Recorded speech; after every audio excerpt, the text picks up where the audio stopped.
Fala pessoal, beleza? Sejam bem-vindos a mais um vídeo do canal Direito em Movimento.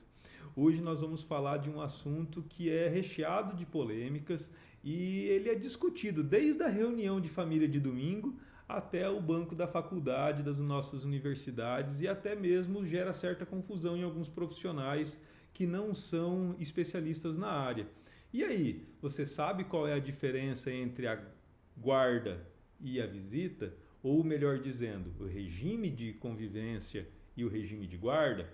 Num primeiro momento, nós vamos falar então do que vem a ser a guarda. E para isso, nós vamos falar de duas modalidades de guarda, que é a guarda unilateral e a guarda compartilhada. Nesse momento, então, nós vamos analisar a modalidade de guarda unilateral e a modalidade de guarda compartilhada. Nós vamos fazer uso dessas duas modalidades porque elas são polos opostos do Instituto. Elas não se comunicam, elas têm grande diferença entre si e nós vamos ver quais são essas peculiaridades e com isso nós vamos entender o que vem a ser a guarda. De plano, nós precisamos entender o seguinte: a guarda, ela diz respeito à tomada de decisões no cotidiano da criança ou do adolescente. Então, para que isso aconteça, nós temos que ter ou um genitor, ou ambos os genitores, ou uma terceira pessoa que seja responsável ou sejam responsáveis pela tomada dessas decisões. Professor, mas que decisões seriam essas? Decisões das mais diversas do cotidiano da criança e do adolescente. Como, por exemplo, qual escola a criança vai estudar? A criança vai fazer uma atividade extracurricular, por exemplo, aulas de inglês, aulas de natação, aulas de futebol. Se ela for fazer, qual é a escola que ela fará? Qual o custo dessa mensalidade? Então, esse guardião, ele tem a autoridade e a autonomia de diligenciar e resolver essas questões. Na guarda compartilhada, essa tomada de decisões ela é conjunta. Ambos os genitores tomam a decisão com base no diálogo.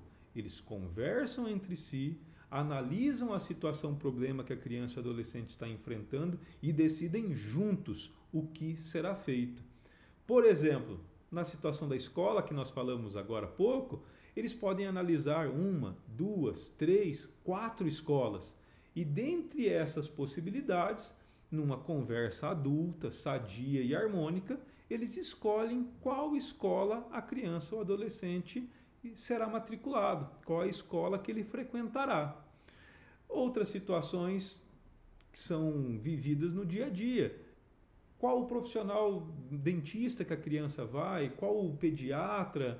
Qual é a data das férias que um viajará com ele ou com outro? Percebam que aí nós já começamos a falar do regime de visitas, mas faz parte também da guarda nesse ponto, porque eles vão decidir qual é o melhor interesse da criança. Como que a criança se sentirá melhor protegida e atendida nesses quesitos.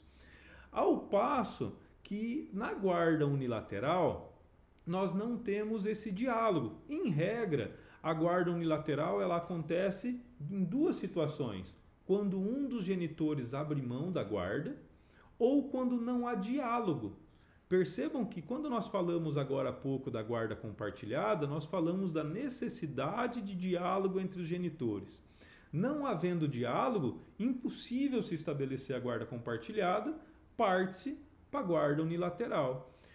Quem seria o guardião dessa criança, desse adolescente, numa modalidade de guarda unilateral? Geralmente o genitor que tem a residência da criança consigo.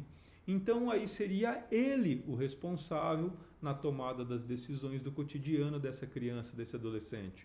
Qual a escola que ele irá estudar, qual o curso extracurricular que ele irá fazer, qual o médico que ele vai frequentar. Então, vejam que essa modalidade de guarda é uma exceção. Por quê? Porque a modalidade que visa a proteção ao princípio do melhor interesse do menor é a guarda compartilhada, onde há um diálogo entre os genitores, onde a criança cresce e convive num ambiente onde ela presencia o diálogo dos seus genitores, buscando o melhor para o seu futuro. Já o regime de visitação ou regime de convivência, que antigamente era chamado de visitas, num primeiro momento nós temos que destacar uma coisa que é importantíssima. O regime de convivência ou o direito à convivência é um direito da criança ou do adolescente, em primeiro lugar. E também é direito daquele genitor, e aí nós também podemos abrir um parênteses rápido aqui, que esse direito de convivência se estende a avós ou outros parentes, mas isso é assunto específico para um vídeo futuro que nós falaremos. Mas ela é direito, então, também desse genitor que não convive diariamente com a criança. E essa convivência é necessária para quê? Para que se estreitem os laços de afeto e de familiaridade entre a criança e o genitor que não reside com ele. A gente tem o hábito de falar, né, entre a criança e o pai, mas existem situações em que a criança reside com o pai e quem exerce o direito de visitas é a mãe. Então nós temos que ter essa atenção e esse cuidado de observar que é o genitor que não reside com a criança. O regime de convivência, ele sempre será elaborado para tentar se garantir o mínimo de convivência possível entre esse genitor ausente do convívio diário com a criança. Então existem regimes dos mais variados, desde aquele clássico finais de semana alternados, feriados alternados, aniversários do pai com o pai, da mãe com a mãe, entre outras situações, até condições peculiares, aonde a criança tem a oportunidade de conviver com o genitor que ela não reside na residência 2, 3 vezes na semana, com pernoites ou não, ou em finais de semana ou meio de semana, tudo isso para tentar fazer com que ela sinta-se acolhida pelos seus genitores e que ela consiga estreitar os laços de vínculo familiar com ambos. E aí, não só com os genitores, mas com a família dos seus genitores, a família materna e a família paterna. Então percebam que o direito de visitação, ele não tem relação direta com o regime de visitas, com o regime de guarda. Muito se fala que não, a guarda é compartilhada, então vai ficar metade do tempo na casa de um, metade do tempo na casa de outro. Não, isso não é guarda compartilhada e também não é regime de visitas. Isso se chama guarda alternada e nós falaremos sobre a guarda alternada especificamente no próximo vídeo, onde nós falaremos sobre todos os modelos ou modalidades de guarda existentes no direito brasileiro. Então percebam que o regime de convivência nada mais é do que a garantia mínima de convivência da criança ou do adolescente com o genitor que não reside com ele. É algo necessário e não se confunde com a tomada de decisões do cotidiano da vida da criança, que vem a ser o regime de guarda, que é o que a gente já falou agora há pouco. Um destaque que eu deixo por fim aqui, para nós falarmos do regime de visitação, é o seguinte: muitas vezes me perguntam no escritório ou mesmo na sala de aula: professor, doutor, o pai e a mãe não estão pagando a pensão, ele pode ver a criança? Claro, o regime de visitas em nada tem a ver com o pagamento dos alimentos.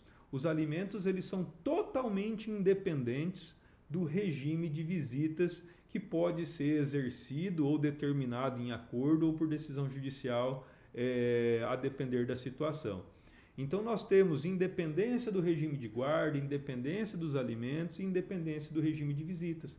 Cada um ao seu tempo, cada um protegendo uma esfera dos direitos da criança e do adolescente. Espero que eu tenha conseguido desmistificar todos os pormenores desses dois temas.